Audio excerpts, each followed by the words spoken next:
गुरुर्ब्रह्मा गुरुर्विष्णु गुरुर्देवो महेश्वराय गुरुर्साक्षात् परब्रह्म तस्मै श्री गुरुवे नमः। हरि ओम नमो भगवते वासुदेवाय। हरि ओम नमो भगवते वासुदेवाय। हरि ओम नमो भगवते वासुदेवाय।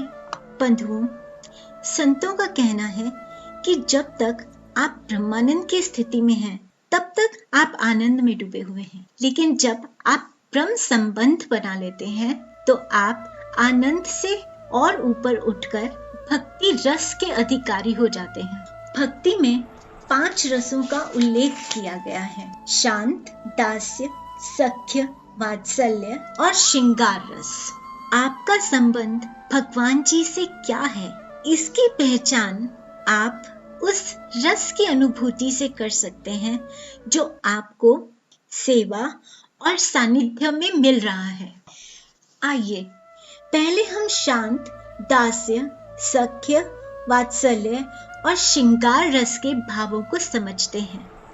उसके बाद हम पहचानेंगे कि हमारे अंदर भगवान के प्रति कैसा भाव उत्पन्न होता है। तदनुरूप ही हमारा भगवान से संबंध होगा। श्री प्रियदास जी कहते हैं कि शांत रस में जहां न सुख है, न दुख, न द्वेष है, न मत्सर है और सब प्राणियों के प्रति समबुद्धि होती है, वह शांत रस कहलाता है।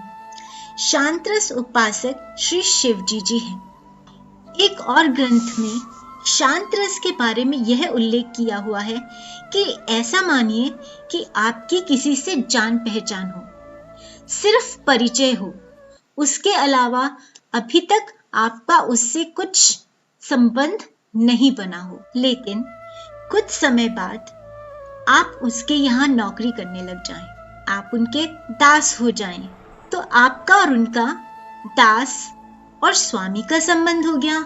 ऐसा ही संबंध जैसे हनुमान जी और राम जी में था।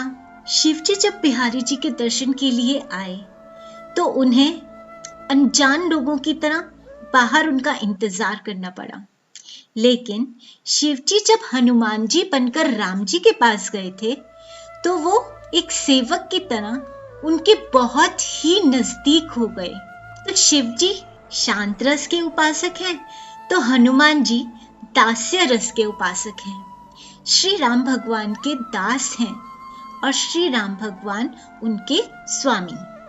लेकिन अगर सुग्रीव जी को देखा जाए तो राम जी सुग्रीव जी को अपने पास अपने साथ बिठाते हैं, लेकिन हनुमान जी सदैव ही उनके चरणों में रहते हैं। तो सुग्रीव जी सख्य रस के उपासक हैं, यानी वो राम जी के मित्र हैं। ऐसे ही जैसे ब्रजवासी श्री कृष्ण के मित्र थे, उनके साथ ही खाना, उनके साथ ही पीना, भगवान जी तो उनका जूठा भी ले लेते थे, और तो और आपस में लड़ाई भी होती थी। बराबर का टांका रहता था। जब खेलते थे तो भगवान जी की बारी आती थी तो उन्हें छोड़ते नहीं थे। अगर घोड़ा बनना है तो तुम भी बनोगे कान्हा, अगर हम बनेंगे तो तुम भी बनोगे, बाजी छोड़कर भाग नहीं सकते तुम। ऐसा रोब साख्य रस में ही होता है, क्योंकि दास्य रस में तो हनुमान जी राम जी से नजरें तक नहीं मिलाते। लेकिन सख्य रस में भी मित्र रोब दिखाए, लेकिन ये जरूरी नहीं है कि दूसरा मित्र उसकी बात मान ले, और अगर दूसरा मित्र उसकी बात ना माने तो पहला मित्र उसे दंड नहीं दे सकता। जैसे कि जब कृष्ण भगवान ने मिट्टी खाई तो सब सखाओं ने उन्हें पहले तो मना किया कि मत खाओ, लेकिन कृष्ण भगवान ने माना नहीं। और उसके बाद जब सखाओं ने देखा कि कृष्ण हमारी बात नहीं मान रहा तो दंड देना उनके अधिकार में नहीं था। वो किसके पास गए? यशोदा जी के पास, जो कि वात्सल्य रस की उपासक हैं।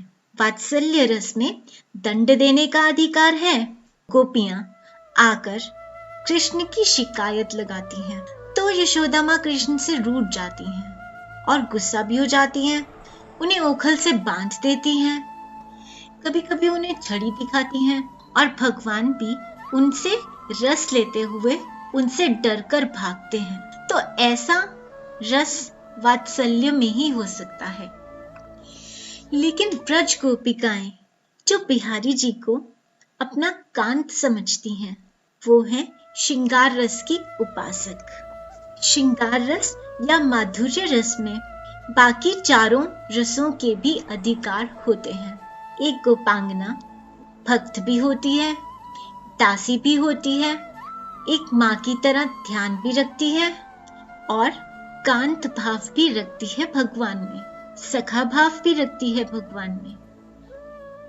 तो अब आप देखिए कि आपके हृदय में भगवान के लिए क्या भाव है। सिर्फ जान पहचान ही है या आपने अपने सांवरे की सेवा करनी शुरू कर दी है? क्या आप एक मित्र की तरह से अपने मन की बात उन्हें बताते हैं? क्या उनसे लड़ते हैं? और फिर क्या आप उन्हें रोब से डांटते हैं? और फिर क्या वो आपके सर्वस्व है? इसका मनन करने पर आपको स्वयं अपनी भक्ति का स्तर, अपने रस का स्तर, अपने भाव का स्तर पता लग जाएगा और आपका सांवरे से क्या संबंध है इसका भी पता चल जाएगा। आज के लिए इतना ही। एक बार भगवान जी के नाम का जाप करेंगे। हरि ओम नमो भगवते वासुदेवाय, हरि ओम नमो भगवते वासुदेवाय, हरि ओम नमो भगवते वासुदेवाय। जय बिहारी जी की।